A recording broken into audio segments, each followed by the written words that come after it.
구약에 나오는 수많은 율법들 가운데 가장 유명하다고 할 수도 있는 십계명을 오늘 우리는 함께 보았습니다. 십계명은 출애굽을 하고서 하나님의 백성으로 훈련을 받기 위한 여정을 시작한 이스라엘 백성들에게 그들이 하나님의 백성으로 있기 위한 최소한의 행동 강령에 대해서 알려준 것입니다. 주님께서 십계명을 알려주시며 이렇게 말씀을 여십니다. 함께 오늘 말씀 출애굽기 20장 1절과 2절 말씀 함께 읽겠습니다. 1절과 2절입니다. 하나님이 이 모든 말씀으로 말씀하여 이르시되 나는 너를 애굽 땅 종되었던 집에서 인도하여 낸 내 하나님 여호와니라. 여기서 이 모든 말씀이라고 하시는 것은 이제 이 뒤에 나오게 될 십계명들과 율법들에 대해서 지칭하는 것으로 보입니다. 즉 이제 지금부터 하실 말씀은 이스라엘 백성을 애굽 땅에서 인도하여 내신 하나님 여호와의 말씀이심을 밝히시며 이 말씀을 지킬 것을 이스라엘 백성들에게 하나님 당신의 백성들에게 말씀하고 계신 것으로 우리는 볼 수 있습니다. 또한 지금부터 말씀하시는 모든 율법의 근원은 모세의 머리에서 나온 것이나 또는 애굽이나 그 주변 당시 국가나 민족들의 도덕 강령에서 나온 것이 아니라 하나님 여호와로부터 근원된 것임을, 그 하나님 여호와께서 이스라엘을 애굽에서 꺼내주신 구원의 여호와이심을 말씀하고 계신 것입니다. 십계명은 아시는 것과 같이 두 부분으로 나누어집니다. 1에서 4계명의 하나님과 인간의 관계에 대한 계명, 그리고 5에서 10계명에 나오는 사람과 사람의 관계에 대한 계명, 이렇게 두 부분으로 크게 분류가 되고 있고 오늘은 특별히 그 앞에 1에서 4계명 그 부분에 우리는 집중을 하고자 합니다. 그럼 다 함께 오늘 말씀 출애굽기 20장 출애굽기 20장 3절 제1계명 우리 함께 읽겠습니다. 너는 나 외에는 다른 신들을 내게 두지 말라. 제1계명답게 아주 심플하고 간단합니다. 아주 짧은 문장으로 이루어져 있습니다. 하지만 또 제1계명답게 가장 핵심적인 계명이기도 합니다. 혹자는 이 제1계명을 두고서 다른 신이라는 그 문장을 두고서 하나님께서 다른 신들의 존재를 인정하셨다라고 해석을 하는 사람도 있습니다. 하지만 우리는 그 원어를 보게 되면 이 다른 신이라고 번역된 단어가 헛된 신이라는 뜻을 가지고 있음을 우리는 볼 수 있습니다. 아시는 것처럼 그 당시 중동 지역에는 정말 온갖 신들이 있었습니다. 다신교가 보통 국가와 민족의 일반적인 종교였고, 전쟁이 있고 그 지역을 정복하게 되면 그 지역의 신을 흡수해서 본인들의 신의 하위에 두는 그러한 일도 빈번하게 일어나곤 했습니다. 그러다가 지금까지 이들이 있었던 그 땅이 어디입니까? 바로 애굽입니다. 당시 세계를 쥐락펴락했던 초강대국이었고 인류 역사상 가장 찬란했던 문명이 있었던 나라라고 평가되고 있습니다. 지금도 고대 문명에 대해서 이야기가 나올 때 빠지지 않고 언급될 정도로 정말 융성했던 곳이 바로 이집트, 애굽입니다. 그리고 그 이집트는 앞서 말씀드린 다신교가 가장 활발했던 나라이기도 합니다. 그렇게 하나님께서는 오늘 제1계명을 통해 다른 신들은 모두 헛된 신이다, 오직 하나님 여호와만이 진짜임을 밝히고 계십니다. 그 헛된 신들을 하나님과 동급 또는 그 위에 두는 일이 없도록 하라 라고 이스라엘 백성들에게 가장 먼저 확인시키고 계신 것입니다. 다음으로 4절에서 6절까지 제가 한 절 여러분이 한 절 교독하시고 마지막 6절은 함께 읽겠습니다. 제가 먼저 읽겠습니다. 너를 위하여 새긴 우상을 만들지 말고 또 위로 하늘에 있는 것이나 아래로 땅에 있는 것이나 땅 아래 물속에 있는 것에 어떤 형상도 만들지 말며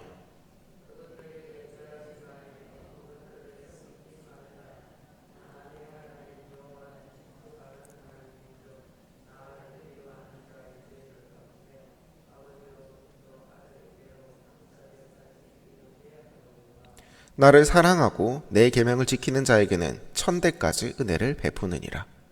아멘. 6절까지입니다. 성경을 읽다 보면 하나님의 굉장히 인간적인 모습을 우리는 자주 볼 수 있습니다. 동서고금을 막론하고 이 정도로 인간적인 신의 모습을 보인 그런 신은 없을 정도로 하나님께서 굉장히 인간적인 모습을 성경을 통해 자주 보여주십니다. 방금 우리가 함께 읽은 말씀에서 하나님께서는 당신이 질투를 하신다고 그렇게 직접적으로 말씀을 하고 계십니다. 하나님의 질투는 우리의 상상을 초월합니다. 하지만 여러분, 한번 상상을 해봅시다. 여러분은 언제 질투를 하시나요? 내가 사랑하는 사람이 내가 아닌 다른 무언가를 더 사랑하는 모습을 보일 때 우리는 질투를 하곤 합니다. 즉, 하나님께서 질투하신다는 말은 다르게 본다면 하나님께서 우리는 그만큼 사랑하고 계신다는 말이 됩니다. 여러분, 우상은 왜 만들까요? 우상을 만드는 이유는 나를 위해서입니다. 하나님께서 제2계명을 통해 말씀하신 것은 나를 위해 만드는 우상에 마음을 뺏기지 말라. 나의 욕심을 위해서 만든 우상에 나의 마음을 뺏기지 말라. 그래서 정작 나를 사랑해주고 계신 하나님을 외면하는 일이, 하나님을 바라보지 않는 일이 없도록 하라라는 말입니다. 우상은 내가 나를 위해서 만든 것입니다. 내가 채우지 못하는 욕망을 내가 만든 우상이 채워줄 수는 없습니다. 오직 능력이 있으신 하나님을 찬양합시다. 제3계명은 이렇게 말합니다. 제가 받들어 읽겠습니다. 너는 내 하나님 여호와의 이름을 망령되게 부르지 말라. 여호와는 그의 이름을 망령되게 부르는 자를 죄 없다 하지 아니하리라. 아멘. 이름이라는 것은 관계를 말합니다. 내가 누군가의 이름을 부를 수 있다는 것은 다르게 말하면 내가 그 이름을 부를 정도로 그 사람과 가까운 관계가 되었다라는 말이 됩니다. 그리고 하나님께서는 출애굽하는 이스라엘 백성들에게 당신의 이름을 알려주십니다. 스스로 있는 자, 여호와라는 이름을 이스라엘 백성들에게 알려주신 것입니다. 그렇게 하나님께서는 이스라엘과 가까운 관계를 가지셨습니다. 하지만 제3계명에선 애써 가르쳐주신 그 이름을 부르지 말라라고 말씀을 하십니다. 물론 무조건 부르지 말라는 것은 아닙니다. 망령되어 부르지 말라. 쉽게 말해 헛되이 부르지 말라라는 뜻입니다. 하나님의 이름을 가볍게 여기지 말라는 뜻입니다. 다르게 말한다면 하나님과 이스라엘 백성, 나아가 오늘 우리에게까지 이어진 하나님의 그 구원자와 우리 피구원자, 구원받은 자의 관계에 대해 가볍게 여기지 말라는 뜻이 됩니다.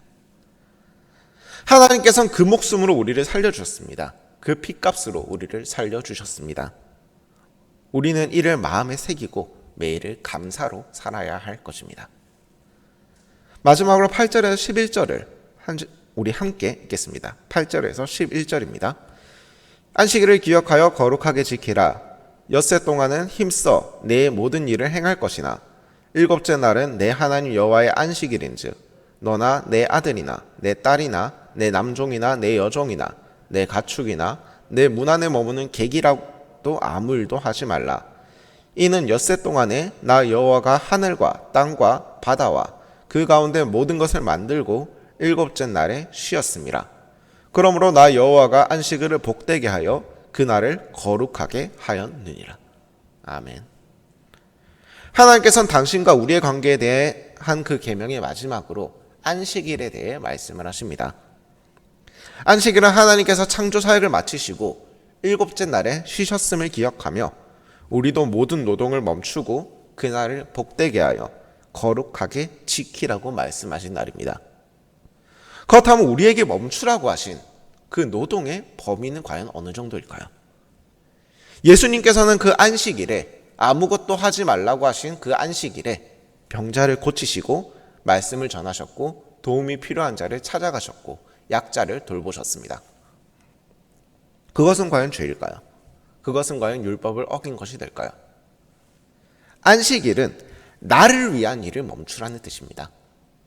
지금까지 그 6일 동안은 나를 위해서 노동을 했고 내가 먹고 살기 위해서 노동을 하였고 내가 입기 위해서 노동을 하였다면 그 나를 위한 일을 멈추고 그 하루만큼은, 그 안식일 하루만큼은 그 모든 일을 멈추고 하나님께 특별히 집중해보라는 뜻입니다. 내가 누구인지, 나를 구원하신 분이 누구신지, 내가 지금 살아가며 노동하는 것이 과연 누구를 위함이 되었는지를 한번 잠잠히 멈추고 생각해 보라는 뜻입니다. 그리고 그 안식일을 지킬 날에는 아들, 딸, 남종과 여종은 물론이고 심지어 집에서 기르는 가축, 그리고 그 집에 잠시 머무르는 손님 또한 이 안식일에 그 쉼에 포함하고 있는 것을 우리는 성경을 통해서 볼 수 있습니다. 하나님의 구원은 이스라엘에서 멈추지 않습니다. 하나님의 구원은 하나님의 뜻을 따르는 모든 피조물들에게 미치고 있음을 우리는 이 짧은 문장을 통해서 볼 수 있었습니다. 하나님과 우리의 관계에 대한 계명인 1에서 4계명은 사실 모두 같은 말을 하고 있는 것입니다. 하나님을 생각하라. 나를 구원하시고 나를 인도하시는 그 하나님께서, 세상을 창조하신 그 하나님께서 지금 우리와 함께하고 계신다는 것을 생각해 보아라. 바로 그 하나님이 바로 우리의 하나님이 되십니다. 사랑하는 여러분, 우리가 함께 이것을 찬양할 수 있길 원합니다. 나를 죽음의 골짜기에서 살리시고 나를 인도하시고 지금 약속하고 계신 그 하나님께서 우리와 함께 하심을 찬양합시다. 그 하나님이 나의 하나님이 되심을 나의 모든 것으로 찬양하길 원합니다.